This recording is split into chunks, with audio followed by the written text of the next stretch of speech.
That's Papa Smurf, the guy who gets duped into doing this shit every single week. And with me is Wormlax. What's up, man? What is up, my dude? Nothing much. Below us is Danger Penguin. What's happening, buddy? Good evening, gentlemen and ladies. Yeah, all the ladies. Yeah, I that mean, we gotta have you should include them because it would be rude not to, even if they probably don't listen to us. We Right. have to have at least two, so you can say ladies. That's what I was hoping. That's what Lady. What's I'm not an optimistic fellow. I'm just gonna go with the Lady. one that I think is out there. I think I'm probably already overreaching. You know who you are, lady. You know who you are. Yeah, girl.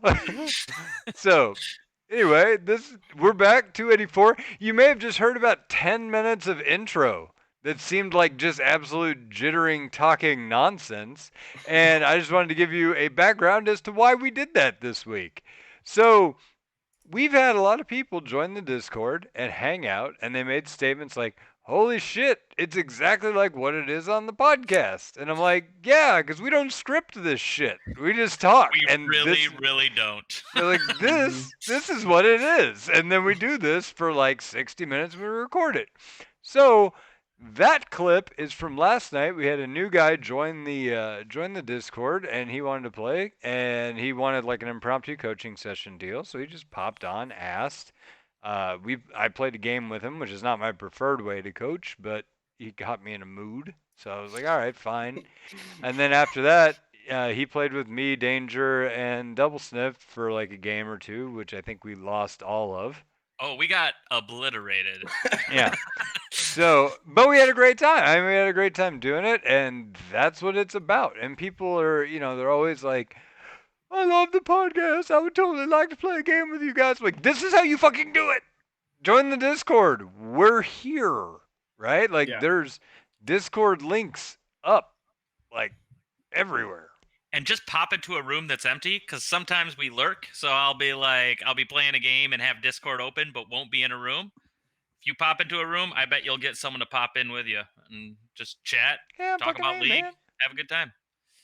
So, that being said, that is the perfect example of exactly how that goes, and that was about 10 minutes of random audio that I just decided to make the intro, and hopefully the audio editor guy gets this, so we don't just start where I think we're starting and then not have that 10 minutes of audio. Or maybe we'll have it at the end, so then do something at the end to introduce it. So it's like, what? That's like just very confused audience all around. Like, good night, everybody. And then there's like, what's 10 more minutes? I don't know what's going on.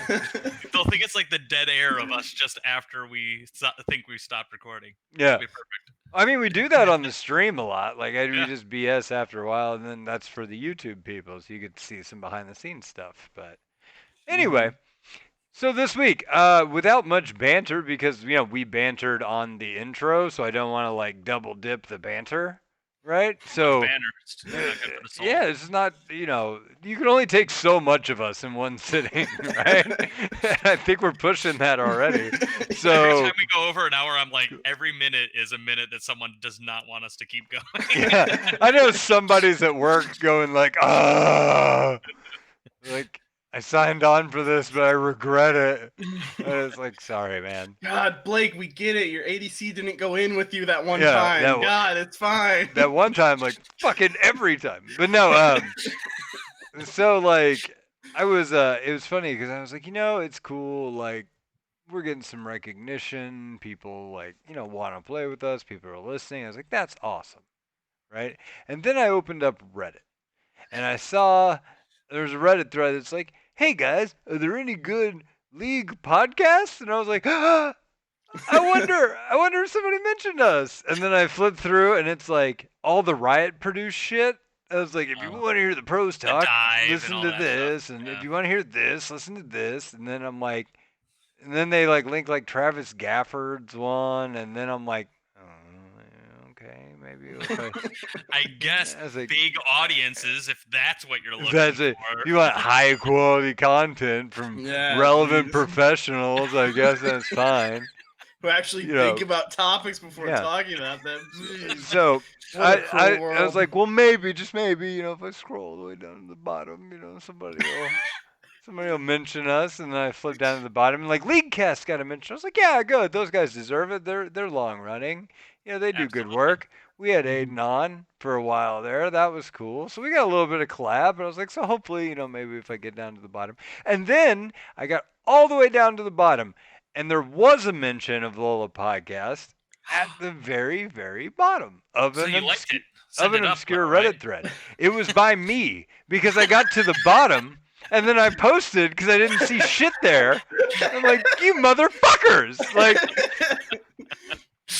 so the real moral of this story is, everyone who's listening right now, you've failed us as a community because you sons of bitches are not answering Reddit threads, and I know now. I have proof. So to be completely fair, it also doesn't speak highly of any of the other podcasters. Well, it made me feel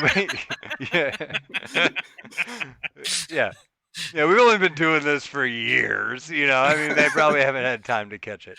But no, it was funny because, like, T-Force didn't get mentioned either. So I was like, well, fine, I guess. As long as we drag someone down with us. But we got mentioned by me. I did that. Maybe we'll get one classic move where you liked your own comment, so that hopefully it moved it up a few. Oh, it automatically does that on Reddit. Yeah, if you comment on Reddit, you automatically. I got one upvote. I got one upvote too, guys. I got one upvote. Well, did you go downvote everyone else's then? Yeah, of course. I mean, why wouldn't I? It's Reddit. Pro players actually talking about the game they play. Who wants to listen to that? God. Terrible. So I'll never be that good, but maybe I can play with these guys. But no, like every time I've tried to promote the podcast on Reddit, I'm like, hey, we're doing something. You should come check it out. Blah, blah, blah. Oh, I get banned. Modded. Yeah, the mods. Yeah, no, not even modded. I have been banned from Reddit twice for self-promotion. I'm like, but you motherfuckers, like, what do I have to do here to, like... I mean, you have to not self-promote. No, they were like, the very first time, they're like, no, that's self-promotion, man. You got to post on other shit. And I'm like, what are you talking about posting on other shit? I post on shit all the time that I don't mention LOLA. And the guy's like, yeah, okay, I see that you've posted on a lot of other shit, so maybe it's not... Oh, no, it's vote brigading. It's like, what? And they're like, yeah, some people from the same Discord as you upvoted your shit. And I'm like... Maybe that's because they like it. I was like, what?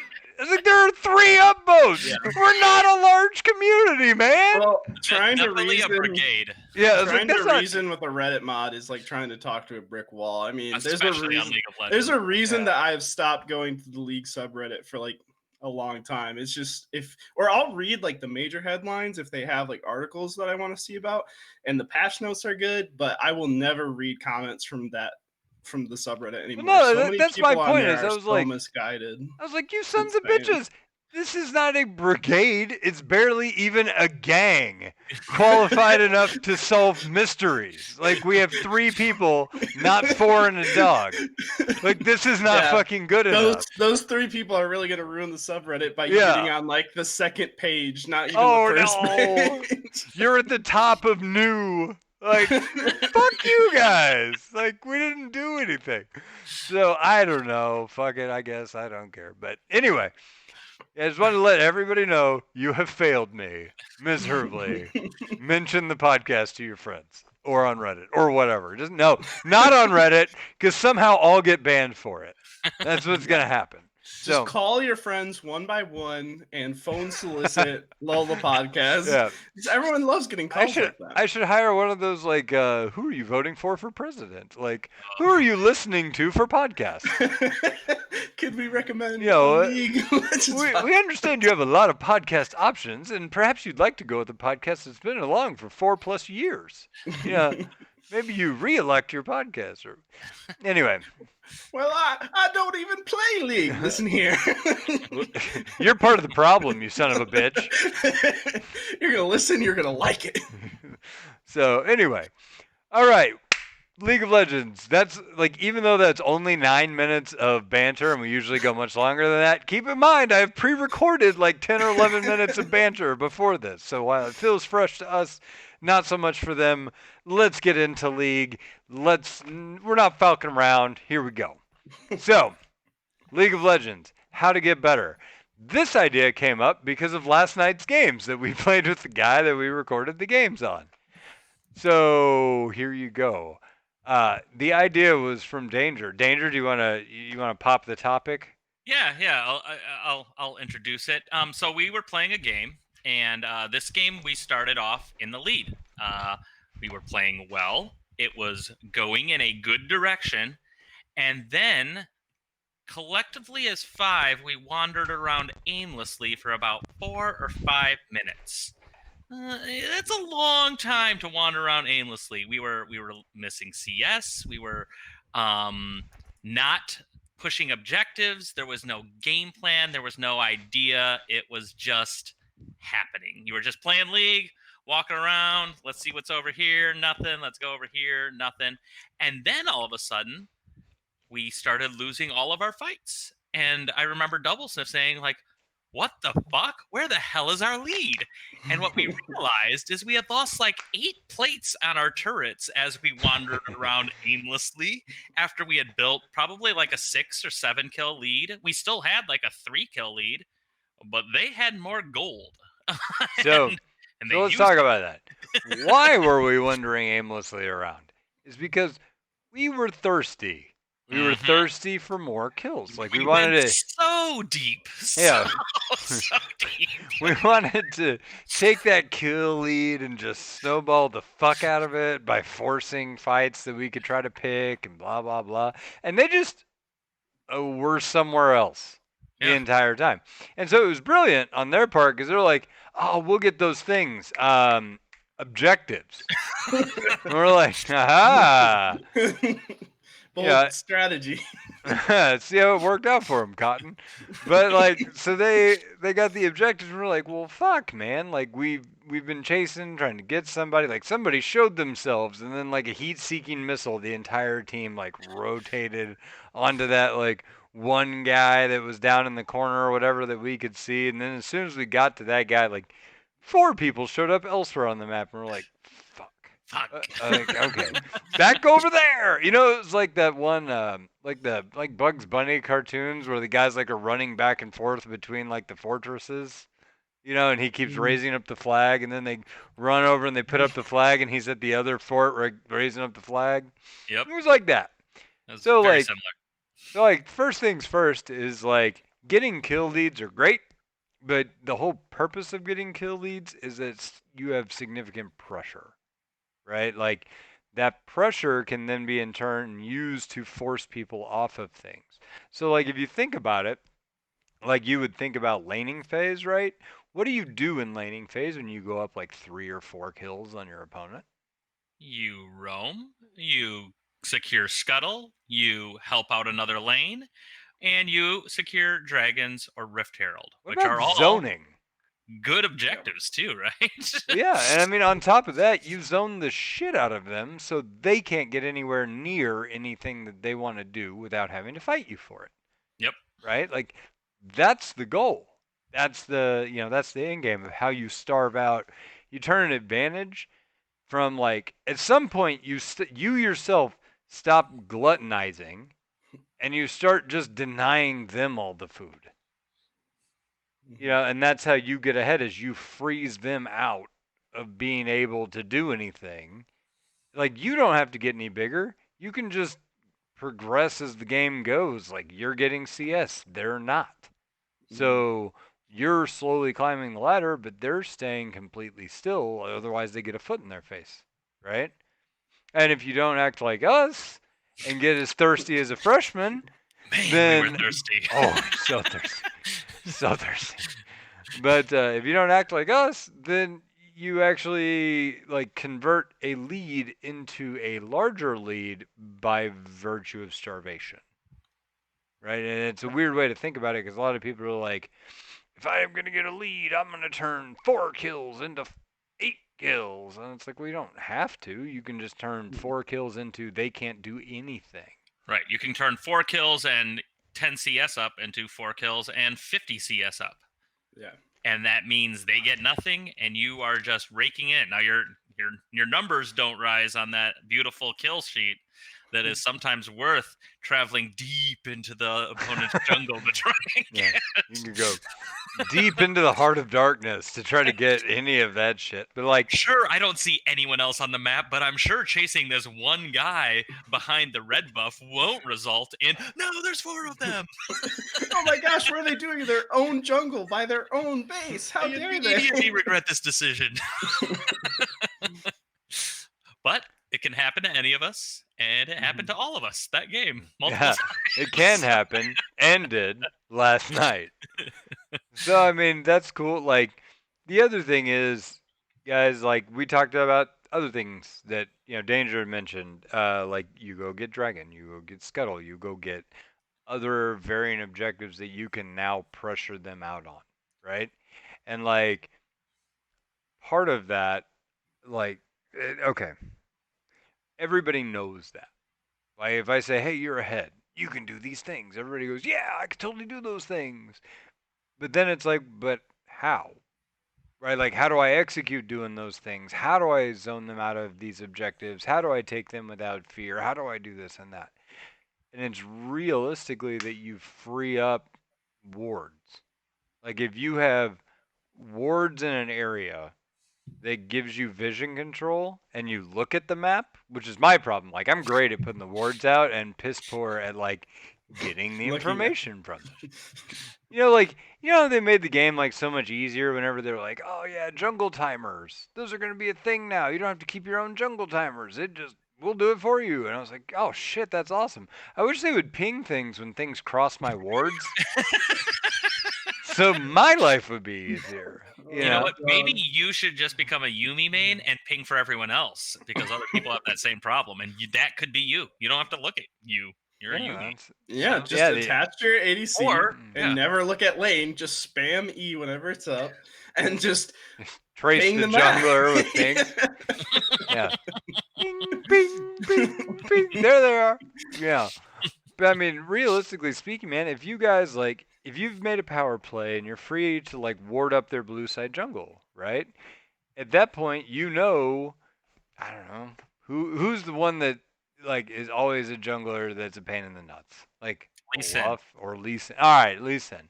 You see Lee Sin walk into the jungle, then you as a support go, I'm gonna go in the jungle and fuck him. I'm gonna fuck him with my jungler. Let's go.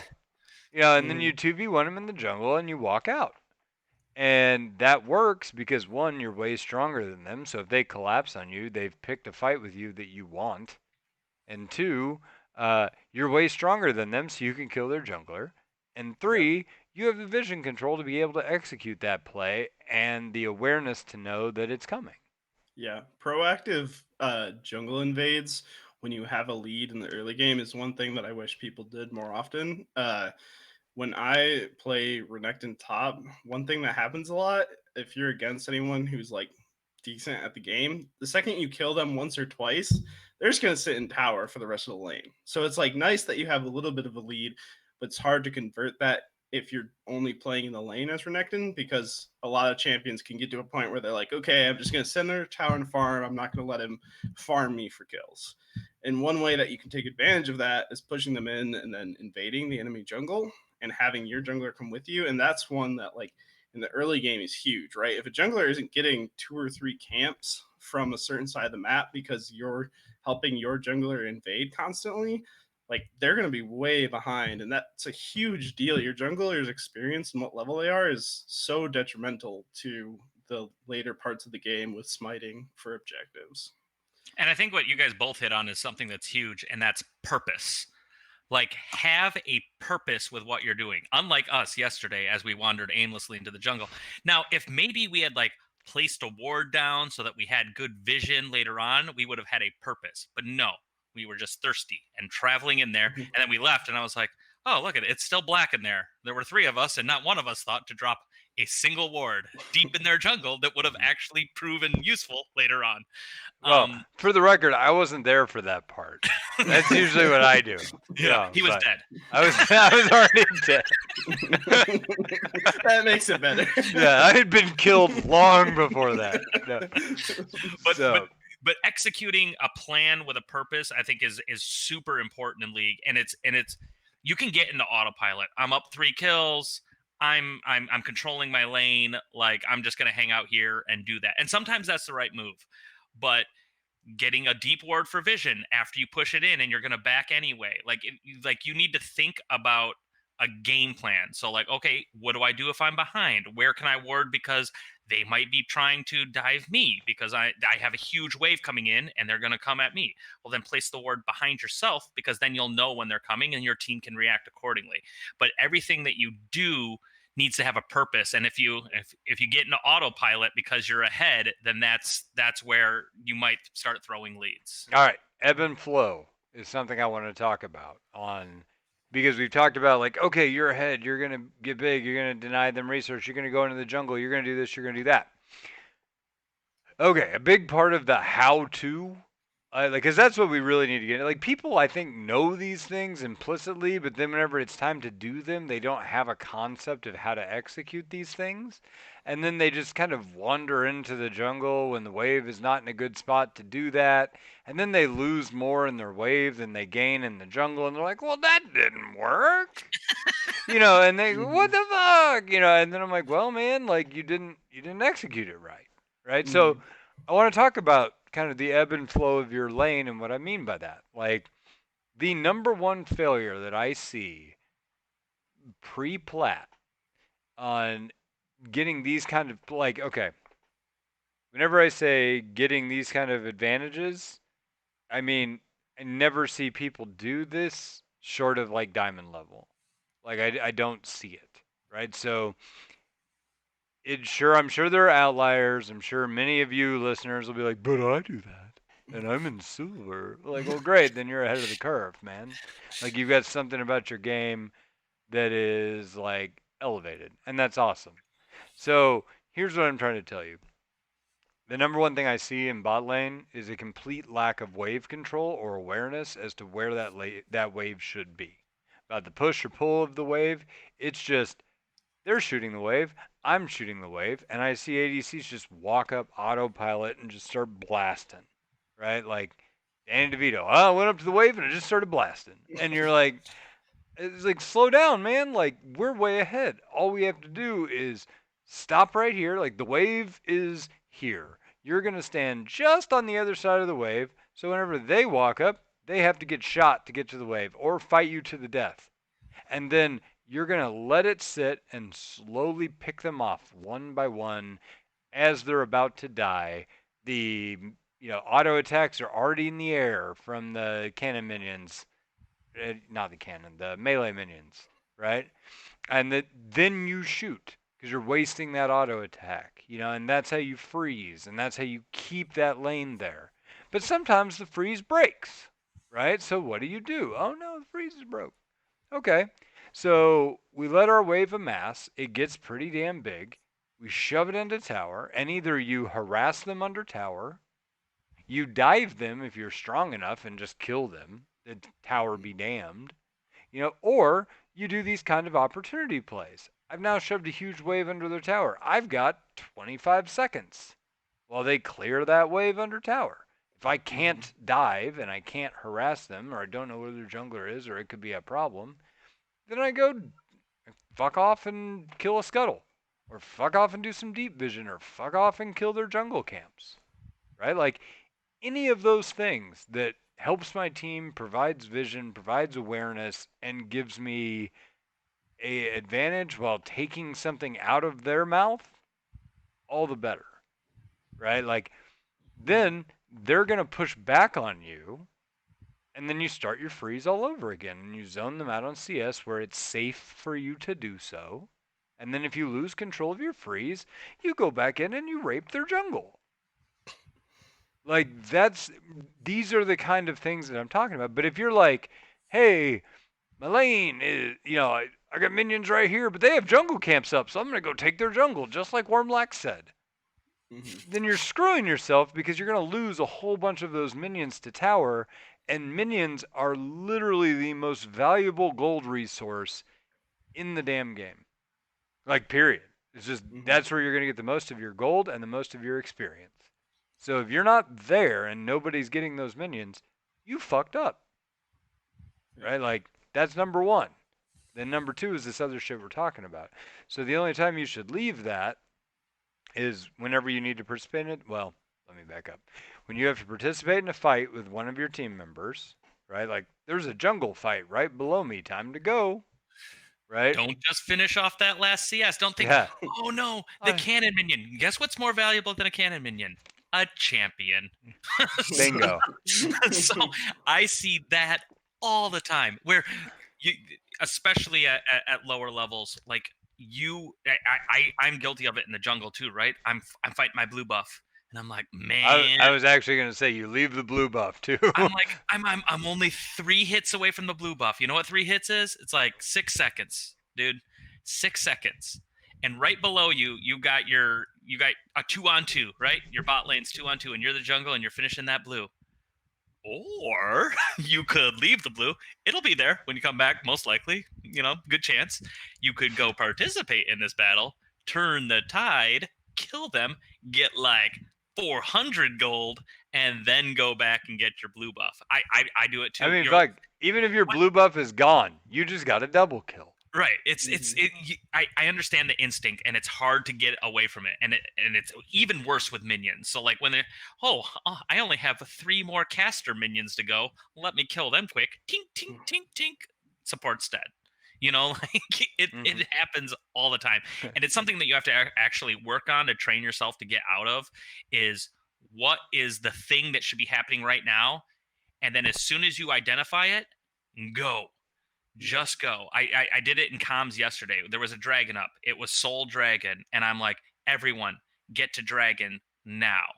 And we had an ADC finish a wave in front of a tower.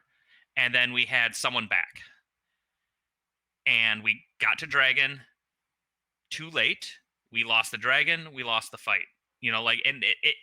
And I truly believe that if we had those 2 members there with the other 3 that had gone with the call, that we would have won that fight. So, it's hard to leave CS. It's hard to leave CS, but sometimes you just have to do it. Well, let me second you on that one. We absolutely would have won that fight. Like, it wouldn't even have been close, and we would have gotten the dragon, and yeah, it would have been so much better. But I mean, like, that's the thing is like, people have the bird in the hand is worth 2 in the bush kind of thing going on mentally, and oftentimes like that's not a good mentality to have for League. Because like, yeah, you could get the for sure gold right in front of you and get 18 gold, but the opportunity cost of that is you're giving up a kill or 2 to somebody else for the minions you just got, right? And you wouldn't, if you just put that on a scale and said, which one of those do you want? Like, clearly, participation would be the way to go. But you fool yourself because sometimes you go to participate and it doesn't result in a kill because they see you're there and then they run away. And you think, God damn, I just lost all that CS coming over here for this shit. I didn't even get a kill. Well, guess what? They didn't get 2 kills. And so then you just traded whatever you just lost for 300 gold. But that didn't show up in my stats, Wise Papa Smurf. And experience. Like, and that's the one that, like, the one thing that drives me insane is like, people will go, oh yeah, I've got items, they've got items, I've got 2 kills, they've got 2 kills, but you won't notice that they're like level 9 and you're like level 6. Like, you will never win that fight, right? And that's what dying does. Like, dying puts you out of range of EXP, and then you fall way behind. And even though you have 7 kills, a 3-0 champion kills you because they have levels on you and more experience, and they haven't died, right? And it's like they're arguably more relevant than you because they've been around, they've had the EXP lead, and they're gonna crush you with it, right? Like, those things directly. Every time you level, you get a shit ton of money in just free stats. It's just how it works, right? Yeah. So One thing I'd want to touch on with like the ebb and flow thing too is uh when you push, especially when you're pushing a minion wave into tower, and this is especially true for like mid and top lane, if you have roam potential, but you don't think there's like a great roam to make right then, still drop out of vision if you're not going to be pressuring the tower or enemy champion. Because you dropping out of vision still puts pressure onto the other team because they have to ping like crazy to be like, hey, this guy's missing, like he might be trying to make a move here. And so if you like drop into and the other thing that happens with that, if you drop into your jungle or into the fog of war, you might be in position to, oh, all of a sudden now my jungler is fighting, I'm closer to get there. Or you put that pressure on another lane that maybe your mid lane was about to get all in 1v1, but you off the map puts enough pressure that they don't feel comfortable doing that. So, and then I want to jump on what you just said. go for it. So on that, like you leave vision, they ping like ping ping ping ping ping. He's going bot. Run bot lane. Mid lane Wormlax is coming. You know, like one thing I will see is if you do that and then you just wait long enough, your mid laner will start pushing because they'll sense that you're gone, so they want to try to shove that wave into tower. Mm-hmm. And then you just do a loop-de-loop and end up right behind them because they've pushed forward and you gank your own lane. Like that is a play I hardly ever see anymore, and it's incredibly effective, particularly if you've already gotten off a roam or two and you've conditioned them that he's a roamer, he's gonna be gone. Like I need to make my move, and then all of a sudden you're back, right? Like, yeah, and it can also. That's a great tip for multiple reasons. You can circle around. It is so powerful. Their lack of knowledge of where you are, that is power. Whether you've backed, don't back where people can see you because you're like, hey, I can back right here. You can't fight me. Ha ha ha. Worthless. You know what does have value? Go into the bush and back. Is he in that bush? Did he go into the jungle? Could he be coming mid? You know, I do want to do a neat caveat to what you just said. All right. I watched a clip. I was not aware that it worked like this. It was pretty cool. And Echo hit 6, backed, then leveled up his ult and used it when he hit Fountain. So it created the shadow in mid, and the other person just the other person pushed forward, and then he ganked his own lane with his shadow. And so in that case, you very much would want to recall in vision. If you mind game the fuck out of your opponent, go for it. Yeah. But losing vision creates agency in everywhere else in the map because no one knows where you are. That's why you want deep vision on the jungle. Because if you know where the jungle is, then maybe top can push, maybe top can control, like maybe you can invade a different part of the jungle because you know exactly where he is. So that's what makes vision so powerful. And then that's why Wormlax's tip is so good, because it just creates an unknown, and whatever is unknown should be taken into account from the other team, and you have to try and figure out what to do with that. So doubles coach, the guy that I got to coach me on that video or whatever that I posted on the page. Yep. That guy refers to that as tempo plays, because like if I know where the jungler is, then I know I'm in a 2v2. If my jungler's there, I know I'm in a 3v2. As long as you don't know where the jungler is, you have to assume you're in a 3v2, right, et cetera, et cetera, et cetera. So like the way you pick fights bot lane is you don't pick fights assuming that it's a 2v2. You pick fights assuming that it's a 3v2, and then unless you can kill them instantly and get out, it's not a good fight to pick unless you know where their jungler is, right? You can't go for that all in, right? And he's like, oh, you got to account for teleports. You got to do this. You got to do that. And it's like, because those are tempo moments that somebody could just be there, right? And that's something that's like beyond the map awareness that I have, right? Like I'm not accounting for top lane's teleport. I should be, right? But I'm not. It's like I don't know when they used it. A lot of different parts to keep track of. Yeah, it's like nobody's pinging that shit. Have they put an award deep into so that they can TP in behind, or am I diving behind my own minions so that they don't need a ward? They can just TP in on one of your minions and get you. Yeah.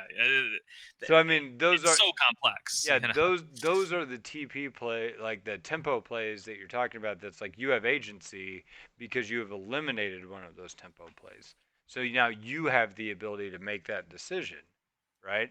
Mm-hmm. And that was a lot of like what my problem is I don't account for a lot of those variables when I play because my map awareness is just straight up poor.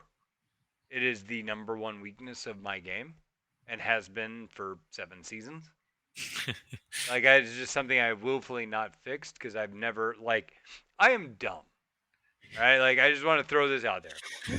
I am dumb in that I know exactly what I'm bad at and I willfully have not fixed it because it's hard, and that's stupid, right? Like I could open up so many immediate areas for improvement if that is something that I would just grind and commit to focusing on and accept that it's going to make me worse in the short term, right? Yeah. And just focus on accounting for those things till it becomes second nature. If I could just do that, right? It's kind of like I was pretty good at StarCraft. On my build order, I could kick shit out. I could hit the I need to have this many Zerglings, blah blah blah blah. But I would never send off my one guy to scout what they were doing. And I would just rush in, right? And I'm like, if I win, I win. If I don't, I don't. And because I wouldn't do that. That's what I got. Yeah, I got what I got. Hope it's good enough. And sometimes it was. And I would fuck them up and I'd be like, ha ha, Zerg wins.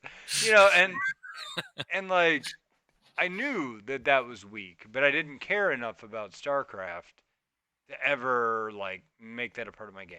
But I do care about League. I don't know why, but I do.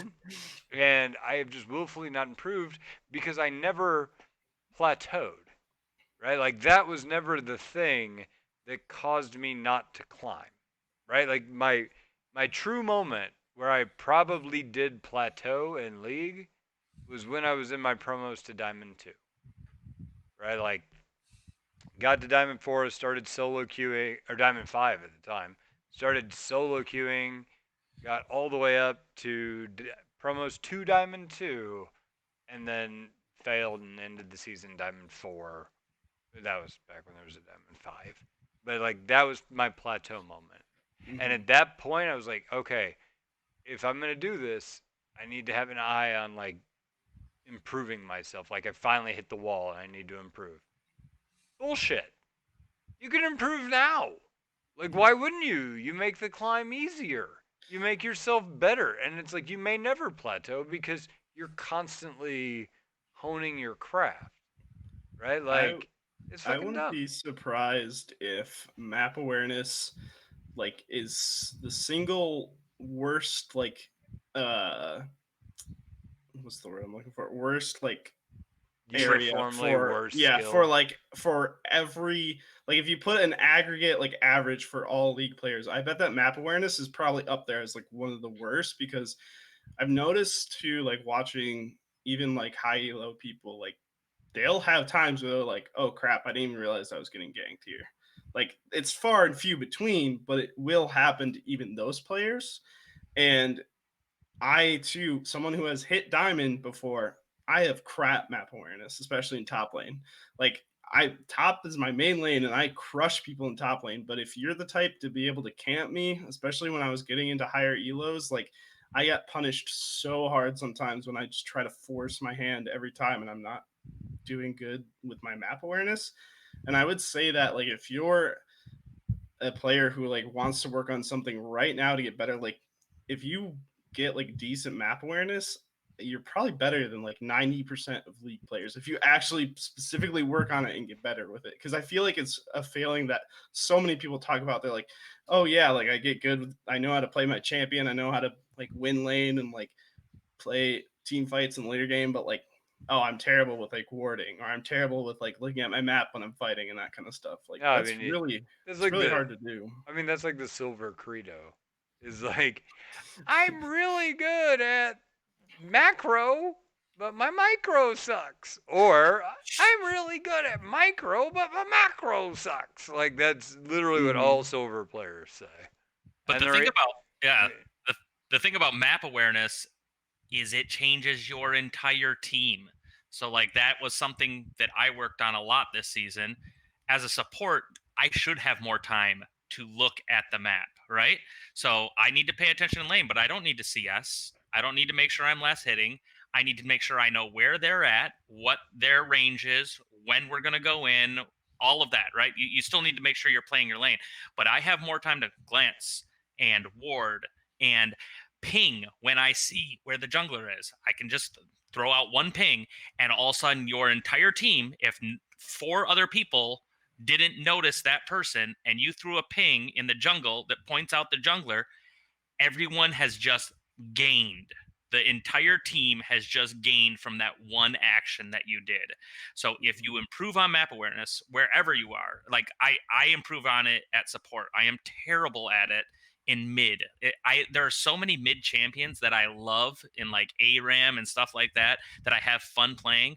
But if I take them into a game, I am blind because I am trying to lane here and I have too many cavernous holes where people can come in and be like, "Oh shit, I didn't see that person at all," and I'm Xerath, so I'm just gonna get destroyed. So like that's something I know and I'm aware of, and the problem is I don't have enough of those secondary skills in mid to glance around the way that I'd like. But if I have a support who's pointing that shit out to me, like, hey, he's on the scuttle right now, all of a sudden I can play safer. I can lean towards the top side now, right? And my jungler's up there. I should have been there anyway, now that I think about it. And now I can control my lane even more and do a better job. So if you can get that skill, it literally will increase everyone on your team every single time that you use it and you point out where someone is. And I have more time. I'm a very fast typer. That is a boon sometimes because I can point out. I'll be like, started blue, now most likely on red. You know, like because I know some jungle paths. I know what their clear speed is. So that will let top know. Okay, if I'm pushing in, I need to get a ward down there so that I can be ready if they're coming. You know, so it will help literally everyone on your team. yeah. So, I mean, yeah, you're elevating yourself and then passing on that skill to your team. And that's like what a lot of league play is not only developing a skill yourself, but figuring out how to create a synergy with it. Right? Like, so I was just playing a game with another viewer that asked me to play, well, like right before this. And, I was like, yeah, sure, no problem. So we played like a normal, and I was playing Thrush. And I had two or three different roams where I just walked in and helped kill their Yasuo mid, who was crushing our Syndra at the time, but I threw her back into the game. And then I did the same thing. Like I had recalled and I looked around the map and I noticed that the Singed was in a fight with the Ornn. I'm like, well, that's gonna last forever. I bet I bet I can get there with Mobies, and I was right. I did get there with Mobies, and then we ended up killing that guy, and then pushing a tower, and then I ganked Yasuo again through on my way back to bottom. So it's like I made some plays happen because I took the time to evaluate instead of being like, okay, I got my item, time to go back to bot lane. And it's like, well, no, I mean, there's opportunity there if you look for it, right? Yep. And so that would be, and like I said, one of my biggest weaknesses is the ability to take in data. Because, like, but see, that's the thing is, while that is everybody's biggest weakness, I would say, while it is, a lot it's of multitasking, which is impossible. right, and that's the thing is it's impossible to multitask when you don't know how to task, and that's like in lower elos, man. You're learning how and when to trade, how and when to all in, how and when to CS, how and when to exert pressure, to not exert pressure. Like there are so many lessons to learn, right? That you need to focus. And when you're focused, you're looking at you and you're looking at what you're doing and you're not looking at all the shit around you, right? Like you can't perfect this skill very well without already being unconsciously proficient at everything else.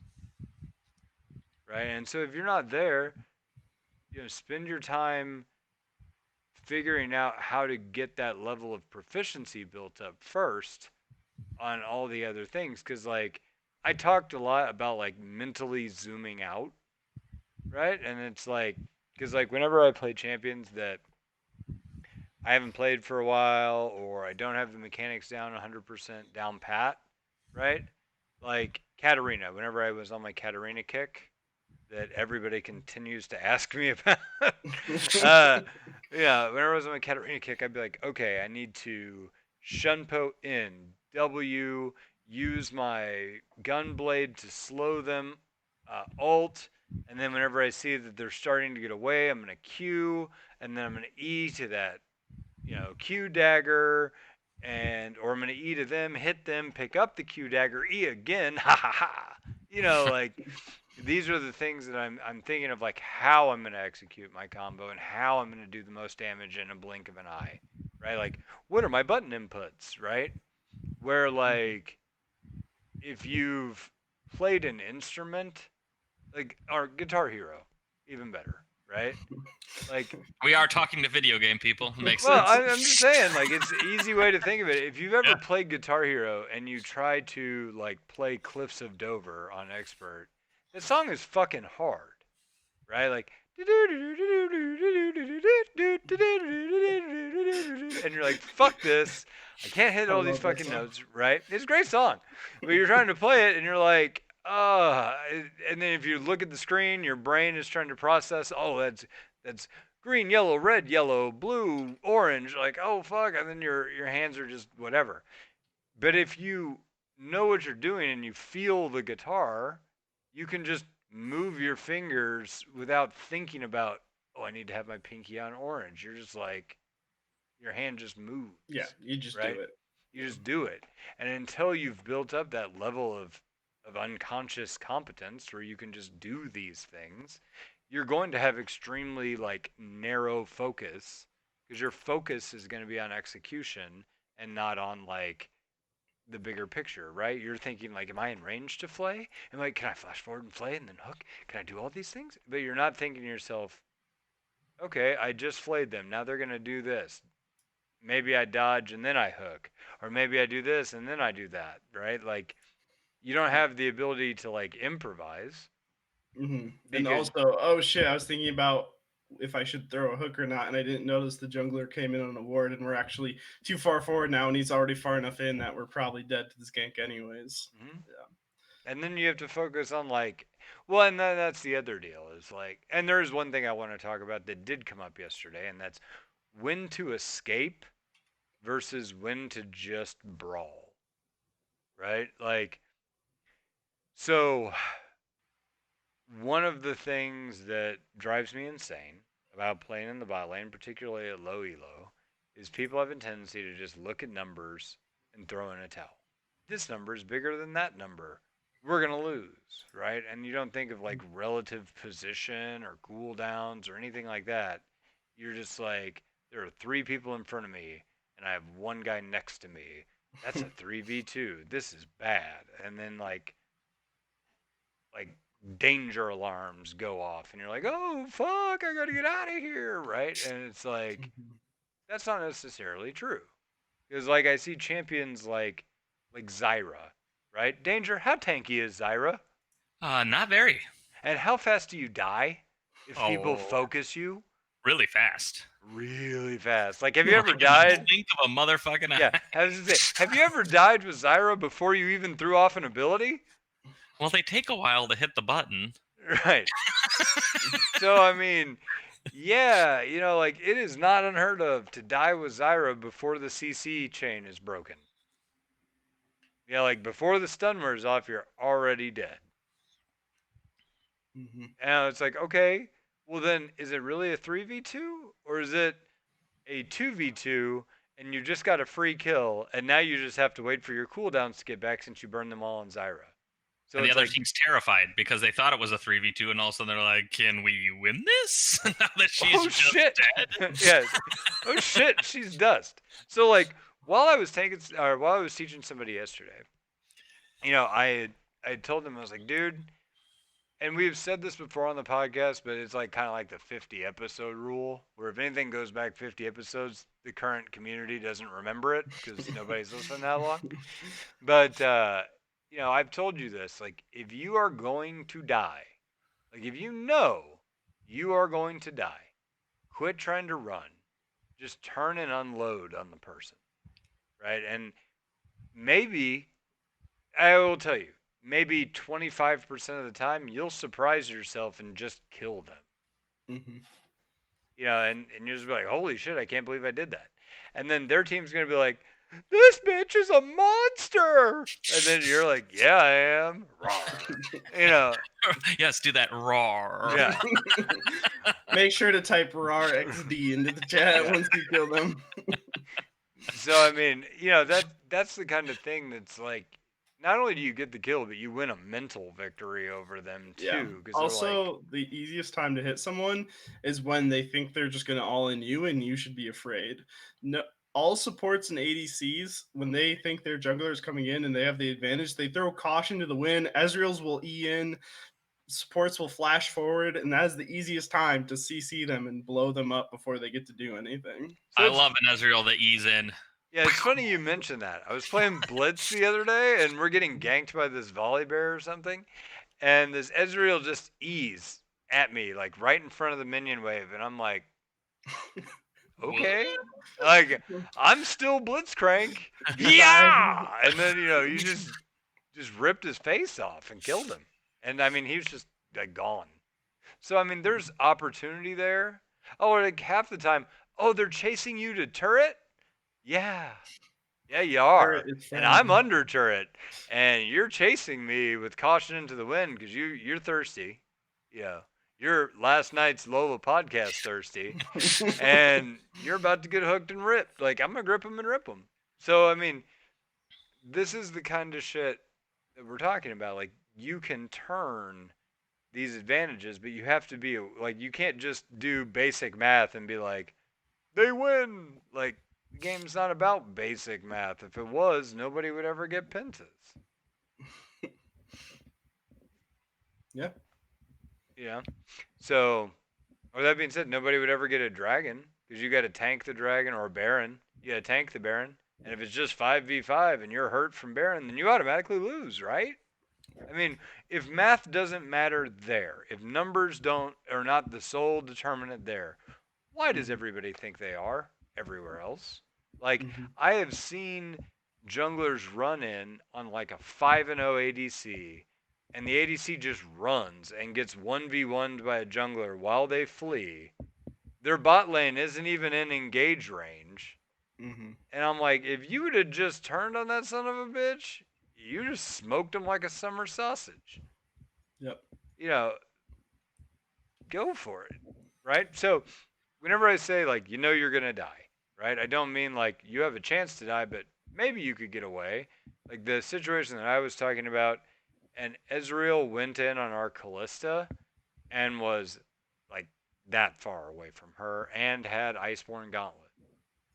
Inches. Yeah, like you're not gonna get away. Like you're at this point, you're fighting to the death because you will never, as Callista, get away from an Ezreal who's that close to you out of a bush, who's already slowed you because your attack speed. And he was already at low health, right? So no, it was like 70%. Yeah. So but didn't have flash. What he's saying is you're not getting away. So what is running away doing for you, right?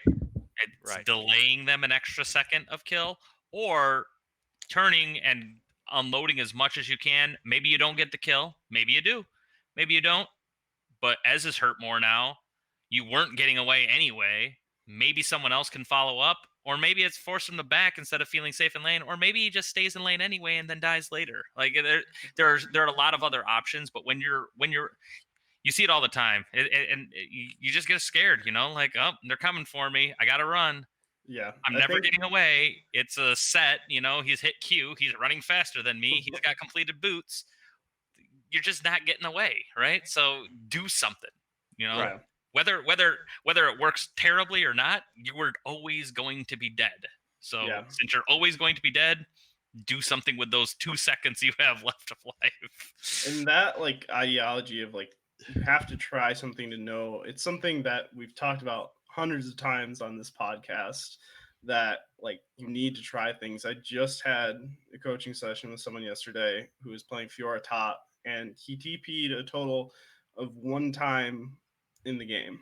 And there was lots of situations where I don't know for sure because it's League of Legends, it's a subjective game, but there was opportunities where he could have TP'd to try to help a fight or do something else on the map. And my advice to him going forward is like just start TPing, even if you are like a little bit unsure. Like if you see an opportunity that's even a percentage you think you should TP, just do it. Just do it right away, and you'll start to learn when it's good and when it's bad. Because if you never try, it's the, if you never swing the bat, you're never going to hit. Like you got to take that chance to have at least a batting average. So like that ideology is something that is so important with League, that like you just got to try it. You got to turn on that jungler and see if you can deal the damage to kill them. And yeah, if you surprise yourself and you kill them, it's like, oh shit, like I gotta, like you just found more information out that's going to help you out in more games to come.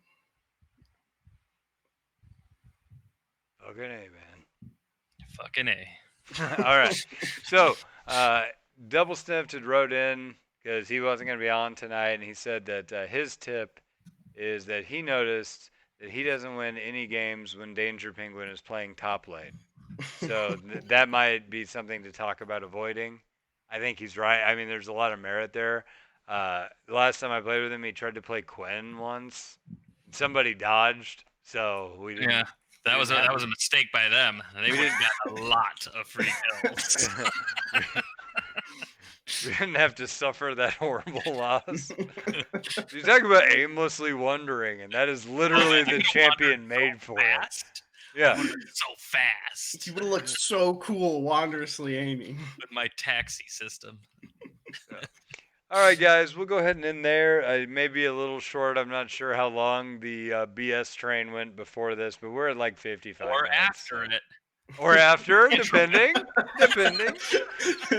So either I hope you enjoyed it or buckle up. You might enjoy this.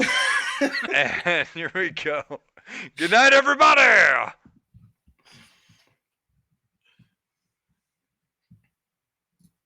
All right. Good shit. Good episode, guys. Yeah. Yeah, I really like that one. I think we got a lot of good fucking information in there. Mm-hmm. And I think the fucking round was quality prior. You know? Oh, for sure. Yeah, that's one thing we usually do pretty well. I gotta go to the bathroom so bad. You should have gone mid-episode. I had to get water mid-episode. Oh, see, that's why I brought this guy, Big Water, whenever it's a podcast night. Big Water Podcast. All right. We are clipboarded out. Everybody's audio's in. Nice. And yeah.